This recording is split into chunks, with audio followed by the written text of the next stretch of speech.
আলহামদুলিল্লাহি রাব্বিল আলামিন والصلاة والسلام على سلطان الأنبياء والمرسلين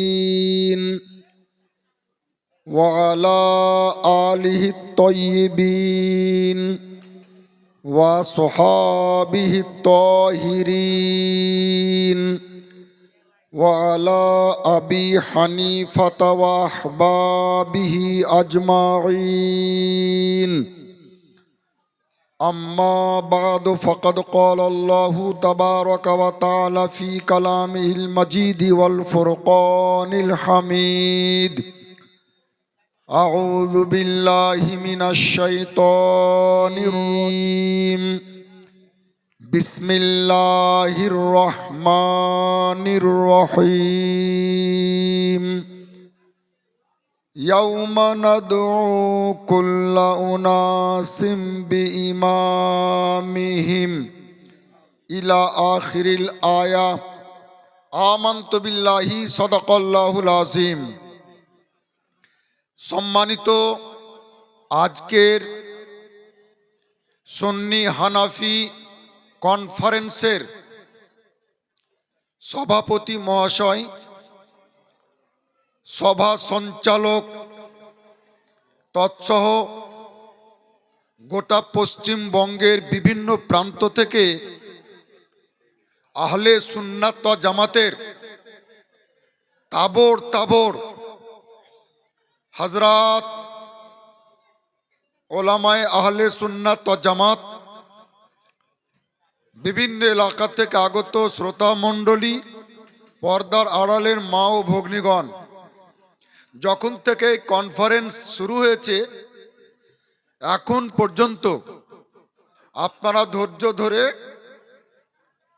বিভিন্ন বক্তার মুখ থেকে কোরআন হাদিস মাখা যুক্তিযুক্ত দলিল ভিত্তিক এবং বিষয় ভিত্তিক বক্তব্য শ্রবণ করছেন। এ পর্যন্ত আপনারা ধৈর্য ধরে বসে রয়েছেন, তার জন্য আপনাদেরকে রইল অসংখ্য ধন্যবাদ, মোবারকবাদ। কলেজার ভিতর থেকে দোয়া দিচ্ছি। আমার উঠার পরে একটা জিনিস সুবিধা হলো যে যারা দাঁড়িয়েছিলেন তারা বসে পড়েছেন, আর কিছু লোক দাঁড়িয়ে আছেন। তো একটা জালসাতে আমি বলছিলাম যে যারা দাঁড়িয়ে আছেন তারা বসে যান। তো উনারা বলছেন যে হুজুর, পা আমাদের, আমরা দাঁড়িয়ে থাকি আর বসে থাকি, এটা আপনাদের কি? ভাবছিলাম এই ভয়ে বলবো না। আমাদের পা নিজের পা লম্বা করে রাখি আর জড়ো করে রাখি, এটা আমার ব্যাপার, ব্যক্তিগত ব্যাপার। তো যাক, আলহামদুলিল্লাহ অনেকে বসে গেছেন। আর শুনেন, জীবনী বক্তব্যকে আমরা সমর্থন করি, আমরা বিরোধিতা করি না। জালসা, সাধারণ জালসা যে হয় সেগুলো আমরা সমর্থন করি, মানি। আমরা তো জালসা করি, কিন্তু মনে রাখবেন শিক্ষিত সমাজ, লালগোলা থানার বর্ডার এলাকার মুসলমান ভাইরা কান খুলে শুনুন, সত্যি যদি এই রকম সম্মেলনের বক্তব্য বুঝে নেন, তাহলে এই সম্মেলনের বক্তব্যে যত স্বাদ পাবেন, জীবনী বক্তব্য বা জালসার বক্তব্যে স্বাদ পাবেন, কিন্তু অতটা পাবেন না। বিষয় ভিত্তিক আলোচনা বেঁধে দেওয়া হয়েছে। আমার পরে পরে সিনিয়র যারা পশ্চিমবঙ্গের মুনাজির, ফকি, মুহাদ্দিস, তারা আসবেন, বিশ্রাম নিচ্ছেন। একটা বক্তা যদি মনে করেন যে কথা বাড়াতে পারেন, আবার যদি মনে করেন কথাকে সংক্ষিপ্ত করব, তাও করতে পারেন। আমাদের বক্তব্য বেশিরভাগ নন স্টপেজ হয়, ঠিক আছে? নন স্টপেজ, কিছু যুক্তিযুক্ত সংক্ষিপ্ত বক্তব্য আমি তুলে ধরার চেষ্টা করব। যদি আমাদের আওয়াজ একটু বসা বসা মনে হয়, তাহলে এটা মেনে নেবেন। তার কারণ হলো পশ্চিমবঙ্গের বিখ্যাত মুনাজির, মুহাদ্দিস, ফকি, মুজাহিদ, মুফতি জুবায়ের হোসাইন মুজাদ্দেদি রিজভী মাদ্দাজিলুল আলীর আব্বাজান গত মঙ্গলবার দিবাগত রাতে 3:30টার সময়তে ইন্তেকাল করেছেন। দুঃখ ভরা মন থাকলে, ক্রন্দন ভরা যে দেহ, যে মুখ, যে গলা, সেটা একটু বসা বসা মনে হবে। আর সেই রাতেই এশার ওয়াক্তে আজানের সময় 7:15 90 বছরের আমার গর্ভধারিণী জননী মা, তিনিও ইন্তেকাল করেছেন। রাত একই, প্রথম রাতে আমার মা, শেষ রাতের দিকে ওনার আব্বা। সুতরাং 4-5 দিন থেকে ভাড়া নিয়ে আছি পক্ষ থেকে। আমার বিষয় হচ্ছে যে মুসলমানেরা মাযহাব মানবে কেন, মুসলমানেরা ইমাম মানবে কেন, এই বিষয় ভিত্তিক আলোচনা রাখার প্রয়োজন কেন হলো। তবুও সভা সঞ্চালক বলে দিয়েছেন, মুনাজির আহলে সুন্নাত মুফতি আলী হোসেন কাদরি হাফেজাহুল্লাহ, যে বর্তমান যুগে দেশে বিদেশে সোশ্যাল মিডিয়ায়, বিশেষ করে ইউটিউবে, ফেসবুকে কিছু মানুষ পৃথিবীর মুসলমানদেরকে এই বলে বিভ্রান্ত করছে যে কোরআন হাদিস থাকতে মাযহাব মানব কেন। কিছু লোক এই ধরনের কথা বলে শান্ত পরিবেশকে অশান্ত করার চেষ্টা করছে। কিছু মানুষকে টুপি পরাবার চেষ্টা করছে, পানি পড়া দিয়ে সরল প্রাণ মানুষকে বিভ্রান্ত করার চেষ্টা করছে। গ্রামে গ্রামে, শহরে শহরে ফিতনা ফাসাদ সৃষ্টি করছে যে কোরআন আছে, হাদিস আছে, আল্লাহ আছেন, আল্লাহ রসুল আছেন, তাহলে আমরা ইমাম মানবো কেন, মাযহাব মানবো কেন? তো কেনতে জিজ্ঞাসা চিহ্ন দেওয়া আছে। উত্তরটা যতটা পারি আমি দেওয়ার চেষ্টা করব। কথা বুঝতে কি কোনো অসুবিধা হচ্ছে? আর এই বিষয়টা বলতে আমি interested, I am interested in this matter, but very interested. এই বিষয়টা নিয়ে আমি আলোচনা করতে খুব ভালোবাসি, ইন্টারেস্টেড। তার কারণ হয়তো আপনারা সবাই জানেন না, ওলামা ইকরাম অনেকেই জানেন, আমার পুরো বংশ আহলে হাদিস, যারা নিজেদেরকে আহলে হাদিস বলে, সেই বংশের লোক আমি। আমার যে বাপদাদাদের গ্রাম ছিল সেটা লালগোলা থেকে রঘুনাথগঞ্জ যেতে যে কৃষ্টশাল গ্রাম পড়ে, যার মাথার উপর দিয়ে এসছি, যার বুকের উপর দিয়ে যাব, ওই কৃষ্টশাল চাঁদপুর পুরো এলাকা গায়ের মুকাল্লিদ, লামাজাবি বা তথাকথিত আহলে হাদিস, ওই বংশের সন্তান আমি, ওই বংশের ছেলে। তারা আফসোস করেছে, দুঃখ করেছে, আর বলেছে যে আমাদের ইস্পাতে হানাফিদের অস্ত্র তৈরি, এই মন্তব্য করেছে তারা। তো কাজে বিষয়টি আমি উপলব্ধি করেছি যে পৃথিবীর বুকে, মনে রাখবেন, স্বীকৃত মাযহাব, লিগাল মাযহাব, বৈধ মাযহাব হচ্ছে 4টি: হানাফি, শাফি, মালিকি এবং হাম্বলি।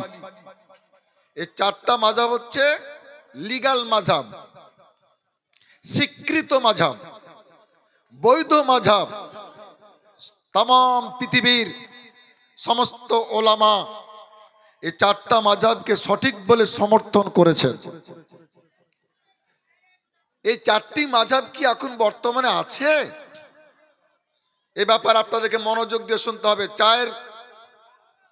চাওয়ালা ভাইকে বলছে আপনি একটু ডিস্টার্ব না করে বাইরে যান, ঠিক আছে? খুব জরুরি কথা আলোচনা হচ্ছে। এই চারটা মাযহাব চিরদিন থাকবে এটা কোনো জরুরি না। এখানে অনেক ওলামা ইকরাম বসে রয়েছে, মাশাআল্লাহ। আমি একবার গিয়েছিলাম একটা গ্রাম বান্দার ঝুল্লা, ওটা নেপালের ধারে, নেপালের পাশে গ্রাম, একটা জালসা করতে। তো মাঠে গিয়ে আমাকে দেখালো গ্রামবাসী যে ছোট ছোট নদী, নদীর বাচ্চা। তা আমি বললাম এইগুলি কি? তারা বলল যেখান থেকে হিমালয় খুব কাছে, ওখান থেকে ঝর্ণা ঝরে আসছে, আর তার জন্য ছোট ছোট নদী তৈরি হয়ে যাচ্ছে। এই নদীগুলো কত দূর গেছে? বলছে এই নদীগুলো কিছুটা 2 কিলোমিটার এসে শেষ। পানি শেষ মানে নদী শেষ। পানির যে প্রবাহমানতা, অর্থাৎ যতদিন পানি জারি থাকবে, পানি নাই, নদী শুকিয়ে যাবে। কিছুটা 10 কিলোমিটার গিয়ে শেষ হয়েছে। আর হিমালয়ের ঝরা পানিতে কিছু এমন নদী তৈরি হয়েছে যেটা কিয়ামত পর্যন্ত থাকবে ইনশাআল্লাহ। চারটা মাযহাব তৈরি হয়েছে, স্বীকৃত মাযহাব, বৈধ মাযহাব। এই চারটা মাযহাব মিলেই কিন্তু বলা হয় আহলে সুন্নাত ওয়াল জামাত। মনে থাকবে, চারটা মাযহাব মিলেই কিন্তু আহলে সুন্নাত ওয়াল জামাত। যদি চার মাযহাবের অনুসারীরা চার মাযহাবের নিজের নিজের মাযহাবের আকীদা আমল ঠিক রাখে তবেই। আর যদি নাম রাখে একটার কাম করে আরেকটা, তাহলে কিন্তু মাযহাবের উপরে থাকবে না আইনত। তো মালিকি মাযহাব সত্য, সঠিক, কিন্তু কিছু দূর এসে তার সমর্থক আর পাওয়া যায়নি। ওই মাযহাব স্টপ হয়ে গেছে মাঝপথে। হাম্বলি মাযহাব, যে মাযহাবের অনুসারী ছিলেন বিশ্বের পীরের পীর, বড় পীর হুজুর গাউসে আজম আব্দুল কাদের জিলানী রাদিয়াল্লাহু তাআলা আনহু, তিনি এই কথা বলেছিলেন যে এই মাযহাবের তুলনামূলক অনুসারী কম, এই মাযহাবটাকে একটু উঠাবার জন্য, উজালা করার জন্য আমি ওই মাযহাবকে অবলম্বন করেছি। তো হাম্বলি মাযহাবেরও অনুসারীগণ আস্তে আস্তে যখন কমে গেল, শেষ হয়ে গেল, সে মাযহাবটা স্টপ হয়ে গেছে, শেষ হয়ে গেছে। এটা মাযহাবের দোষ না, সমর্থক নাই। আপনার পীরের সিলসিলা কতদূর যাবে, কতক্ষণ চলবে? মুরিদ যতক্ষণ থাকবে, খলিফা যতক্ষণ থাকবে, খলিফা শেষ, মুরিদ শেষ, সিলসিলা ওখানে স্টপ হয়ে যাবে। শাফি মাযহাব, শাফি মাযহাব কি পৃথিবীতে আছে? হ্যাঁ, এটা একটু টিম টিম করছে। মোমবাতির মতো কোন কোন এলাকায়, ভারতবর্ষে কেরলে কিছু শাফিউল মাসলাক আছে, তারা সুন্নি, তারা শাফি কিয়াম করেন, তারা শাফি নবীর নাম শুনে চুমা দেন। ওই মাযহাবটা আছে, কিছু সমর্থক আছে তার। আর হানাফি মাযহাব শুরু হয়েছে যেখান থেকে আজও নিজের সুবহানাল্লাহ যৌবন কাল নিয়ে পৃথিবীতে টিকে রয়েছে এবং কিয়ামত পর্যন্ত থাকবে, তার সুসংবাদ দেওয়া হয়েছে। হানাফি মাযহাব বর্তমানে পৃথিবীর 85% মানুষ, সুবহানাল্লাহ বলা যাবে না? তাও ফিরে এত আসতে বললেন? আগের সুবহানাল্লাহ হয়েছিল জালসার মতো, আর এটা কনফারেন্স, এটা সম্মেলন। এই মাযহাব কিয়ামত পর্যন্ত চলবে। এই মাযহাবটা হচ্ছে মাযহাবুল আউলিয়া, আউলিয়াদের মাযহাব। তো মাযহাব সম্বন্ধে যাদের ধারণা নাই, তারা বলছে মাযহাব মানবো কেন, ইমাম মানবো কেন? শোনেন মুসলমান ভাইরা, যুবকেরা শোনো, ফেসবুকের ফেক কথাতে ঈমান হারা হবে না, আকীদা হারা হবে না। নিজের মাযহাবকে ত্যাগ করিও না, করিও না, করিও না। ফেসবুকে অনেক ফেক কথাও প্রচার করা হয়। এরা জানেন আপনারা ইমাম মানবো কেন, আমরা মাযহাব মানবো কেন? একটা ছোট্ট সাধারণ কথা বলি, যে প্রত্যেকটা মুসলমানের গ্রামে মসজিদে একটা করে ইমাম থাকে, থাকে না? আপনাদের গ্রামে ইমাম নাই? আরে এই ইমামকে যদি কোনো সমাজের লোক বলে যে মানবো না, তো গ্রামের লোক ওকে সমাজে রাখবে? বলেন, ওকে মোড়লেরা সর্দারেরা জুতাবে যে ইমাম মানবি না তো তোর জানাজা পড়াবে কে বে? তোর বিটির বিয়ে পড়াবে কে? আকিকার পশু হালাল করবে কে? কুরবানির পশু হালাল করবে কে? ইমাম যদি না মানবি, তো মুসলমান সুস্থ মস্তিষ্কে একটু চিন্তা করুন, যে বিশ্বের মুসলমানদের সমাজের ইমামকে না মেনে না মানলে যদি এঘরা হতে হয়, এই দশা হয়, তো তাম পৃথিবীর বিশ্বের নির্বাচিত 4 মাযহাবের 4 ইমামকে যদি না মানে, তার দশা কি হতে পারে? ও কবরেও জুতা খাবে আর হাসরেও জুতা খাবে। বেশক বেশক ও এঘরা থাকবে, এঘরা থাকবে। আমার মুসলমান ভাইরা, ইমাম শব্দটা খুব পবিত্র শব্দ, আরবি শব্দ ইমাম, ইমাম, এবং এটা কোরআন শরীফের শব্দ। এখানে কোরআন শরীফের অভিজ্ঞ ব্যক্তি অনেক আছেন। আমার বাম পাশে আমার বন্ধু বসে আছেন হাফিজ হাবিবুর রহমান, পশ্চিমবঙ্গের ট্যালেন্টেড হাফিজ, বেরেলি পাস করা হাফিজ। আমার বন্ধুতে কাছে ডাকলাম, তো কোরআন শরীফের মধ্যে ইমাম মোট 12টা জায়গাতে এসেছে, 12 জায়গাতে ইমাম শব্দ এসেছে। সুবহানাল্লাহ বলেন। ইমাম মের খবরদার বেয়াদবি করবেন না, ইমামকে সম্মান করবেন। আমি পবিত্র কোরআন থেকে পাঠ করেছি যে আয়াত, তার তর্জমা এখনই করব। আমি আপনাদের সম্মুখে কোনো মুফতি সাহেবকে, কোনো মাওলানা সাহেবকে যদি জিজ্ঞাসা করা হয় যে হুজুর ইমাম মানবো কেন, তাহলে উনি কি জবাব দিবেন জানেন? প্রথম জবাব শুনেন। কেউ যদি বলে যে ইমাম মানবো কেন, তাহলে এর প্রথম জবাব হচ্ছে, প্রথম উত্তর হচ্ছে যে এই জন্য ইমাম মানবো, এই জন্য মাযহাব মানবো। ওরাকে বলে দেবে যে শোনো, কান খুলে শোনো, এই জন্য ইমাম মানবো, এই জন্য মাযহাব মানবো। যে ইমাম মানতে মাযহাব মানতে কোথাও আল্লাহ নিষেধ করেননি, আল্লাহ নবী इमाम मानते मजहब मानते कोताव निषेध करेंगे। इसकी सबसे बड़ी दलील ये है कि अल्लाह और रसूल ने मना नहीं किया।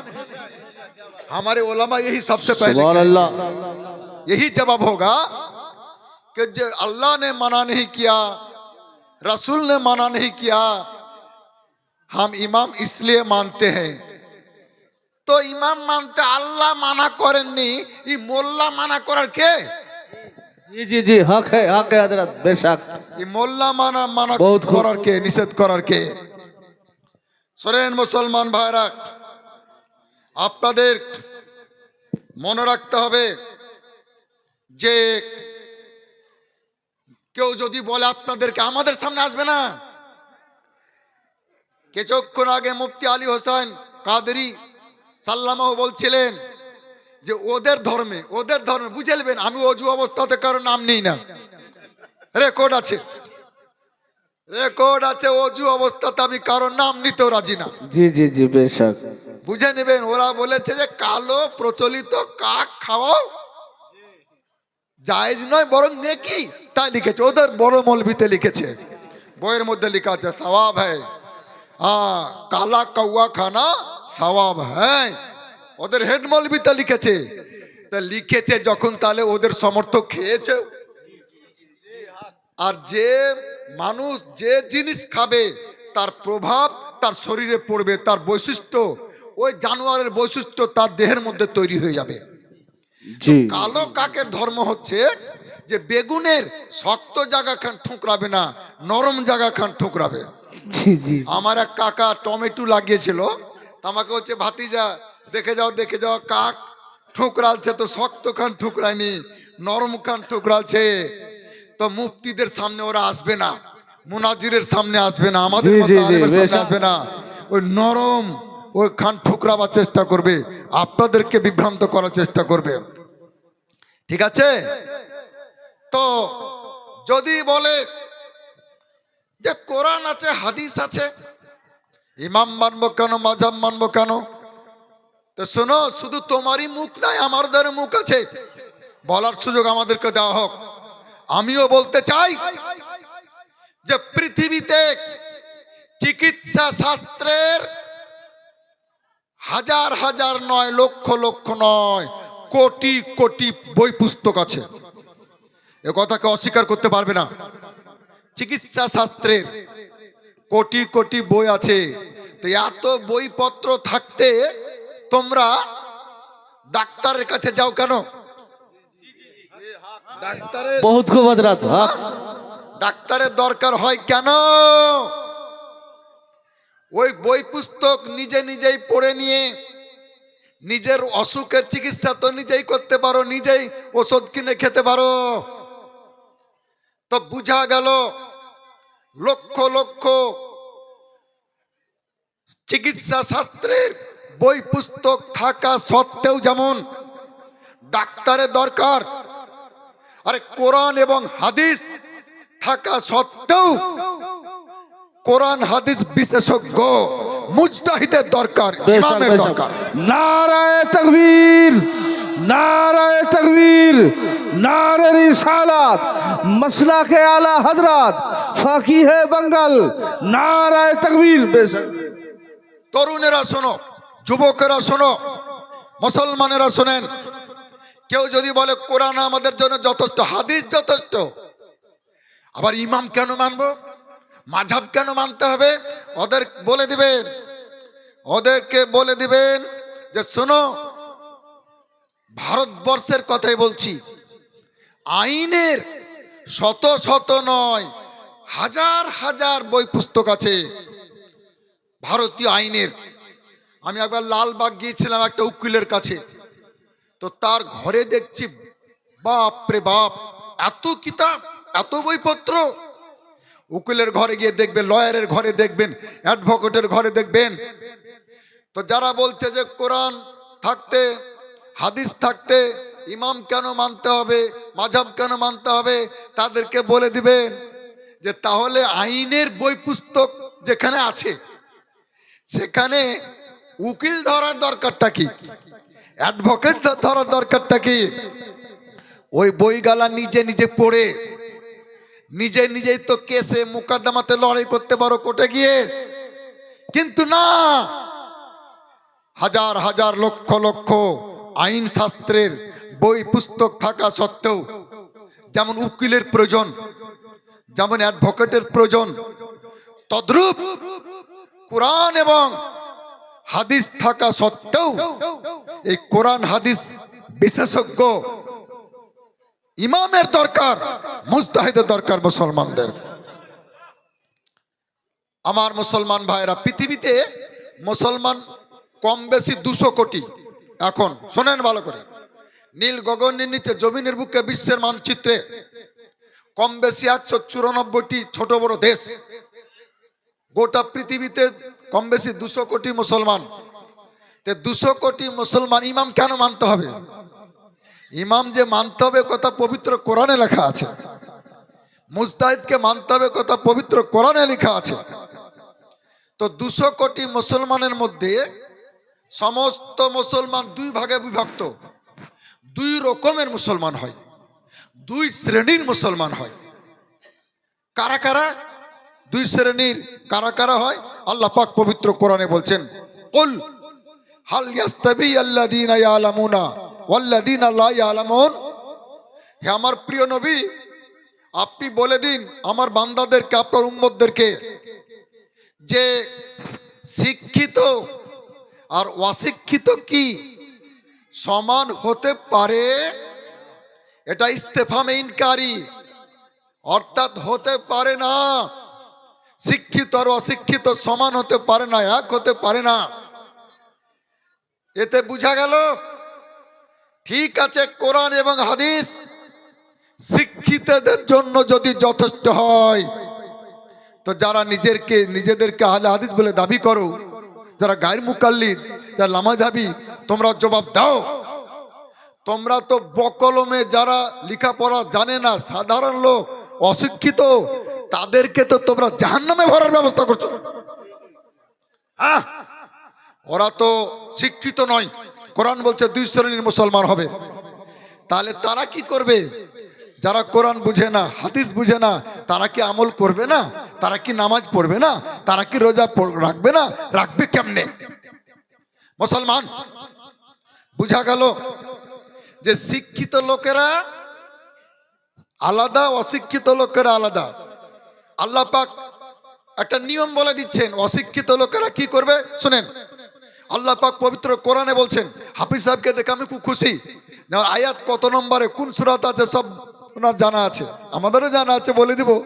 আল্লাহ পাক বলছেন যে ফাসআলু আহলা যিকরি ইন কুনতুম লা তা'লামুন। আল্লাহ পাক শিক্ষা দিচ্ছেন, ও আমার বান্দারা, যারা লেখাপড়া করনি, যারা অশিক্ষিত, যাদের জ্ঞান নাই, যারা জানো না, তোমরা ওই ফারাজিদের কথা শুনে, নামাজাবিদের কথা শুনে, গান মুকাল্লিদের কথা শুনে, তথাকথিত আহলে হাদিসদের কথা শুনে চিন্তা করিও না, টেনশন করিও না, দুঃখ করিও না, টেনশন করিও না। তোমরা জ্ঞানীদেরকে জিজ্ঞাসা করো আর আমল করো। আল্লাহ পাক বলছেন ফাসআলু আহলা যিকরি ইন কুনতুম লা তা'লামুন। যা তোমরা জানো না, আহলে ইলমদের কাছে, জ্ঞানীদের কাছে জিজ্ঞাসা করে নাও। আমার মুসলমান ভাইরা, এই কনফারেন্স করার প্রয়োজন কেন হলো? তথাকথিত যারা আহলে হাদিস, এদের মৌলবীরা, এদের সাধারণ লোকের তেমন কোনো দোষ নাই, কিন্তু এরা পেছন পেছন পেছন চলে। কি বলে জানেন? হামারো হামারো হামারো হামারো। এর একটা ছোট্ট 3 কথার গল্প আছে। আমাদের জঙ্গিপুরে ঈদের 2 দিন আগে দলের দল রাজমিস্ত্রি আসছে বিদেশ থেকে। তো যার বাবা আসছে, সে ছুটেছে বাপকে দেখে, আব্বা এলো, আব্বা এলো, আব্বা এলো। কারো দাদা আসছে, ছোট ভাই ছুটছে, দাদা এলো, দাদা এলো, বিদেশ থেকে কিছু নিয়ে আসবে, ঈদে বাড়ি আসছে। কারো কাকা এলো, কাকা এলো। ওখানে এক এতিম বসেছিল, ওর কেউ নাই দুনিয়ায়, বাপ নাই যে আসবে, দাদা নাই যে আসবে, বংশে কেউ ছিল না। তো ও কি দল ছুটে যাবে? ও পেছন পেছন ছুটছে যে হামারো হামারো হামারো। কথা বুঝছেন কি? তো সাধারণ লোক আছে কিছু হামারো হামারো করার। তো এদের দোষ নাই, দোষ তো হচ্ছে মৌলবীদের, যারা লোকদেরকে টুপি পরাবার চেষ্টা করে। তাহলে এখানে দিবালোকের নাই পরিষ্কার হয়ে গেল যে সব মুসলমান 2 ভাগে বিভক্ত। একজন ইলিম ওয়ালা, এক শ্রেণী, আর দ্বিতীয় শ্রেণী হচ্ছে ইলিমহীন, বেইলিম, যারা লেখাপড়া করেননি, ইলিম অর্জন করেননি। আমার মুসলমান ভাইরা, আবার যারা ইলিম ওয়ালা, এরা 2 ভাগে বিভক্ত। এরা হচ্ছে 2 ভাগে বিভক্ত। এক হচ্ছে মুজতাহিদ আর এক হচ্ছে গায়র মুজতাহিদ। যারা মুজতাহিদ, তাদেরকে ইমাম মানার দরকার নাই, তাদেরকে মাযহাব মানার দরকার নাই। তারা নিজেরাই ইমাম, তারা নিজেরাই মুজতাহিদ। আর পৃথিবীর যে সমস্ত গায়ের মুজতাহিদ, আলিম, হাফিজ, কারি, মুফতি, ইনারা প্রত্যেকেই সুবহানাল্লাহ মাযহাব মেনেছেন, ইমাম মেনেছেন। একটা আপনাদের মুখস্থ রাখার মতো কথা বলে দিই, যদি বাংলাদেশের বা ভারতবর্ষের মুর্শিদাবাদের কোন মৌলবি বলে আপনাদেরকে যে তোমরা মাযহাব মানছো কেন, তোমরা ইমাম মানছো কেন, তো একটা যে কথা আপনাদের মনে থাকবে, ধরে রাখতে পারবেন, বলতে পারবেন, এটা শিখিয়ে দিচ্ছি। সবসময় তো কাছে মাওলানা থাকবে না, আলেম থাকবেন না, তখন বলবেন যে তোমরা কি বড় পীর সাহেব থেকে বড় হয়ে গেছো? বড় পীর সাহেব মাযহাব মেনেছেন, ইমাম মেনেছেন, তিনি গায়ের মুকাল্লিদ ছিলেন না, তিনি মুকাল্লিদ ছিলেন। বড় পীর সাহেব লামাঝাবি ছিলেন না, बहुत खूब बेशक তিনি মাঝাবি ছিলেন। ইমামে রব্বানি মুজাদ্দিদে আল পেসানি রাদিয়াল্লাহু তাআলা আনহু তিনি মাঝাব মেনেছেন, ইমাম মেনেছেন।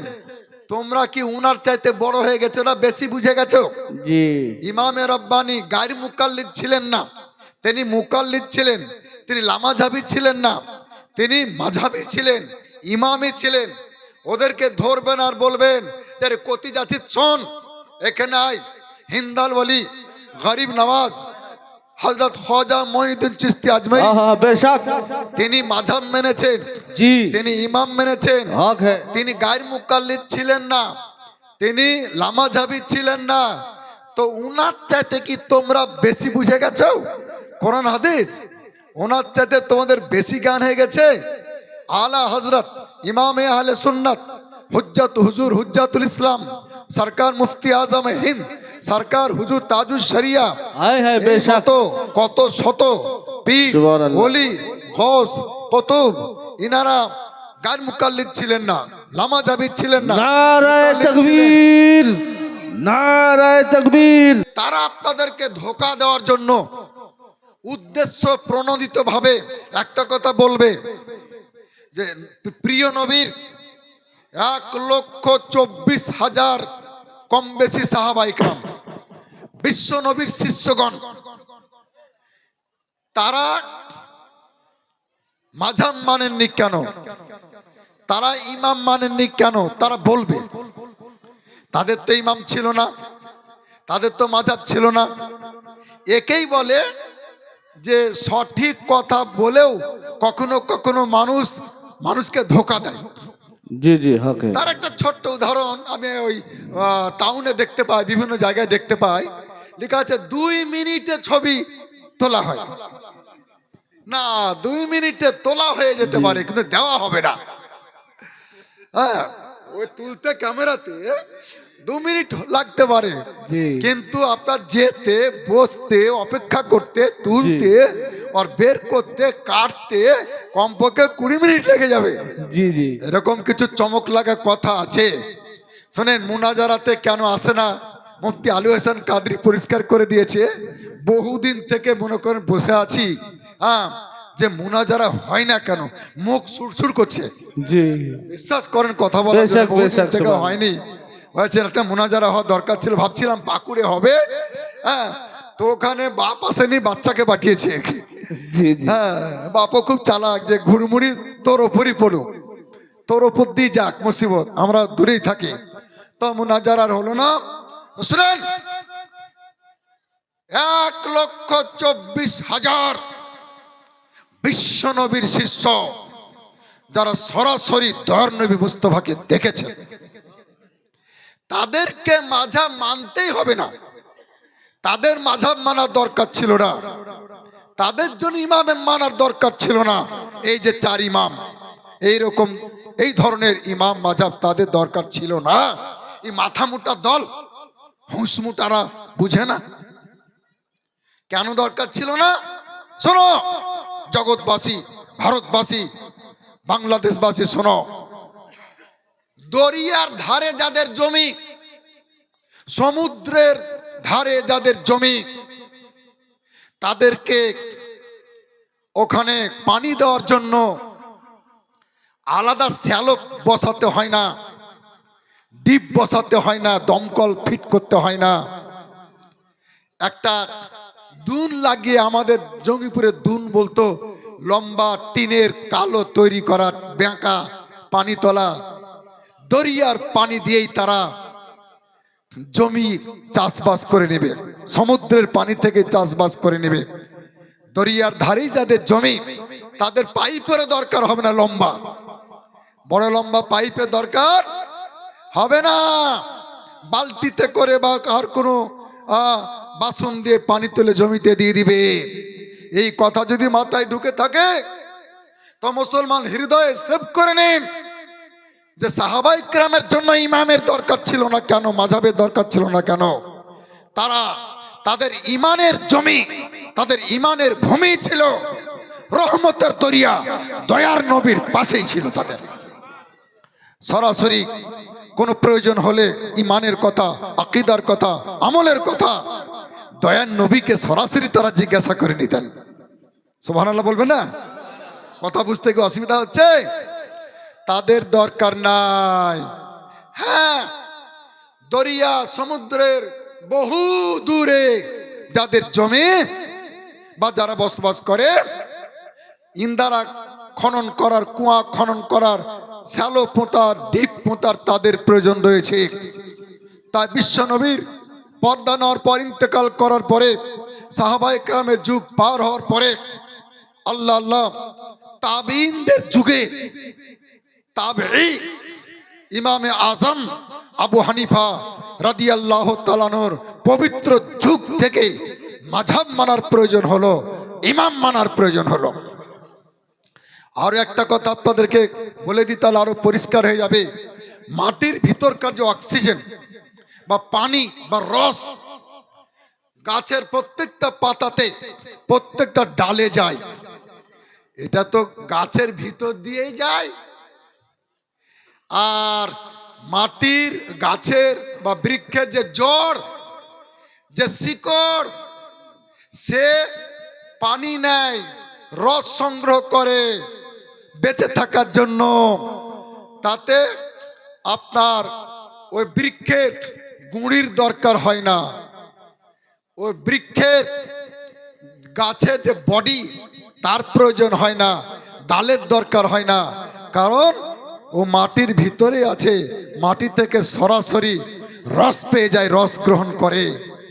আর পাতা আর ফুল ফল ডাল এরা গুঁড়ির, বৃক্ষের গুঁড়ি আর দেহের ওসিলাতে মাধ্যমে তারা রস পায়, পানি পায় আর বেঁচে থাকে।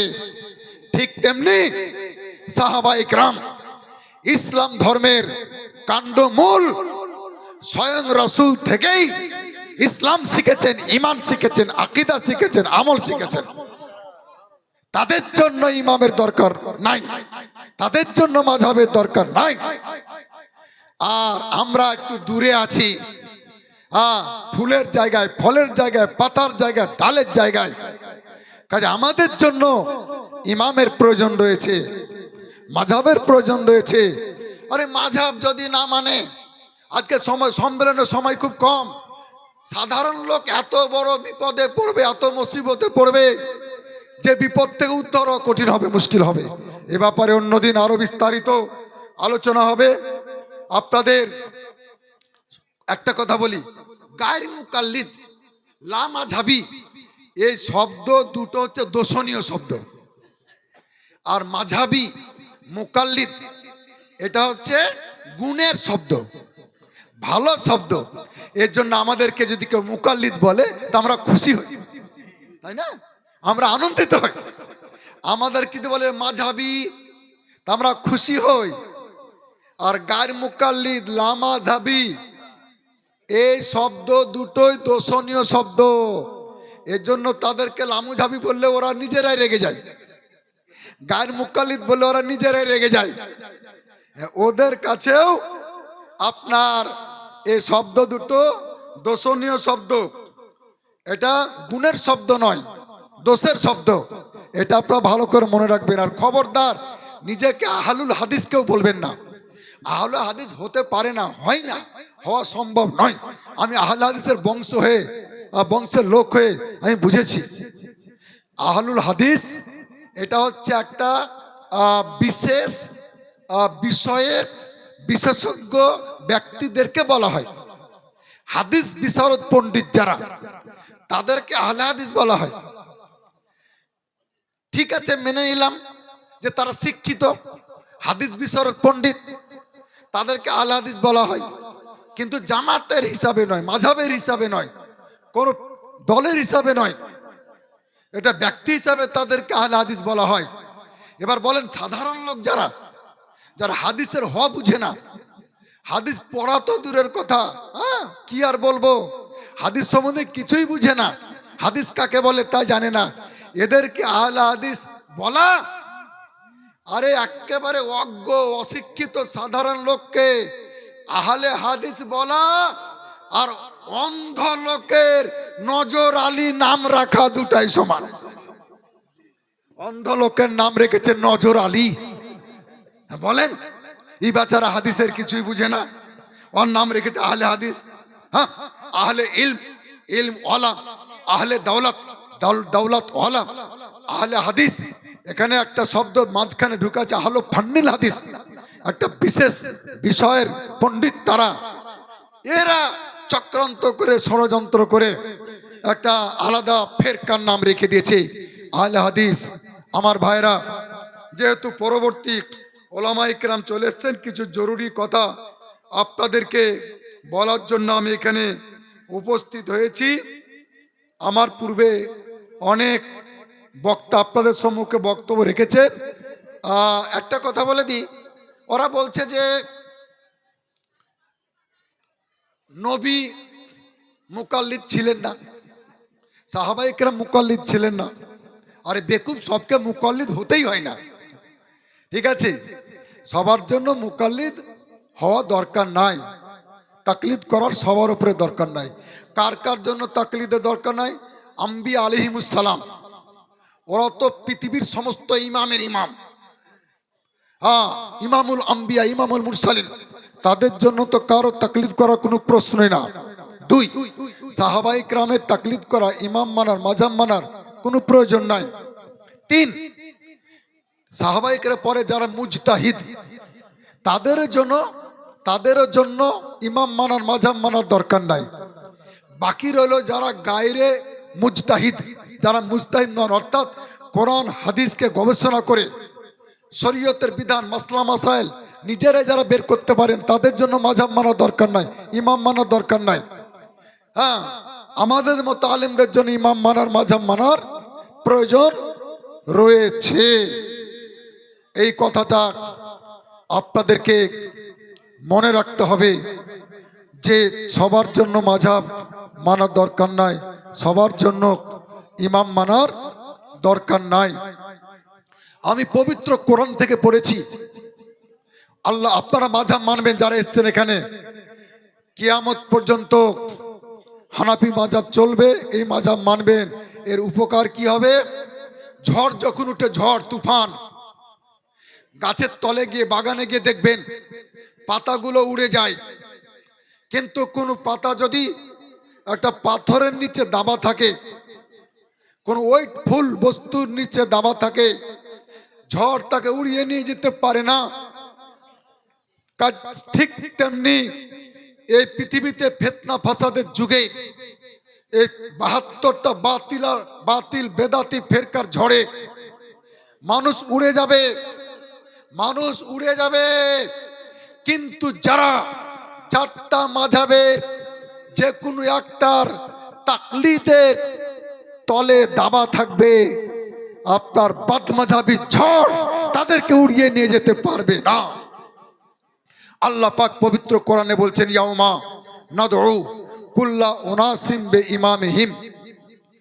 আল্লাহ বলছে, আমি কিয়ামতের দিন প্রত্যেকটা মানুষকে তাদের ইমামের সাথে ডাকবো, যে তোমরা ইমামের সাথে এসো, তোমাদের পেশোয়ার সাথে এসো, তোমরা দলের সাথে এসো।